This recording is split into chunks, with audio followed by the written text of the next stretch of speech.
Mymensingh Muktagacha ঘোগা union কালীবাড়ি বাজার জামাতে ইসলামীর কার্যালয়ে মতবিনিময় সভা অনুষ্ঠিত হয়েছে। এই সময় ইউনিয়ন সভাপতির সভাপতিত্বে প্রধান অতিথি হিসাবে উপস্থিত ছিলেন ময়মনসিংহ জেলা আমির আব্দুল করিম, জেলা কর্মপরিষদ সদস্য বদরুল আমিন, দায়িত্ব উপজেলা আমির অধ্যাপক শামসুল হক সহ জামাতের স্থানীয় নেতৃবৃন্দ।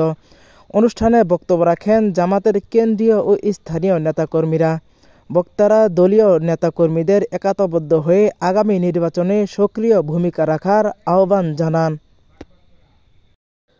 শহীদুল ইসলাম, আইমন জার্নাল, মুক্তাগাছা।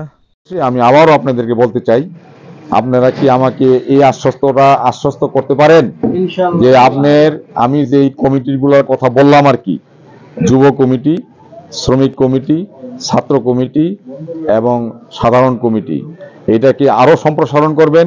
প্রত্যেকের কেন্দ্রে কেন্দ্রে লোক যত বেশি বাড়াইতে পারেন, লোকদেরকে যত বেশি অ্যাকোমোডেট করতে পারেন, লোকদেরকে রাস্তায় দাঁড় করানোর মতন, বেঞ্চ দিয়ে খারাপ দাঁড় করাই দেওয়ার মতন এরকম লোক তৈরি করেন। আমরা কি আজ থেকে করবো ইনশাল্লাহ? আল্লাহ রাব্বুল আলামিন আমাদের এই কথাকে কবুল করুন এবং আমাদেরকে কাজ করার তৌফিক দান করুন।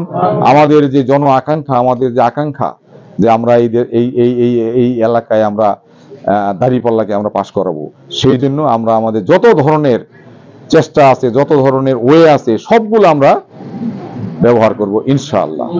করতে পারি, এর জন্য উনি অনেকক্ষণ কথা বলেছেন। এর জন্য ওনাকে আমরা আমাদের মুক্তাগাছার পক্ষ থেকে ওনাকে ধন্যবাদ জানাচ্ছি। পাশাপাশি আমাদের জেলার অন্যতম শুরা কর্ম পরিষদ সদস্য হযরত মাওলানা বদরুল আলম, উনিও কোরআনের ধার্সের মাধ্যমে আমাদেরকে সুন্দরভাবে বুঝিয়ে দিয়েছেন আমানত সম্পর্কে। আমরা সেই ধার্সকে অনুসরণ করে আমরা কাজে লাগাবো এবং আমাদের প্রত্যেকেই আমাদের মুক্তাগাছায় যে কয়েকজন প্রার্থী আছেন, আমাদের জন্য একটা গর্ব যে আমাদের প্রার্থী সবচেয়ে যোগ্যতা সম্পন্ন প্রার্থী। এই প্রার্থীকে নিয়ে আমরা কথা বললে আমাদের মাথা উঁচু করে আমরা কথা বলতে পারবো, নিচু করে কথা বলতে হবে না ইনশাআল্লাহ।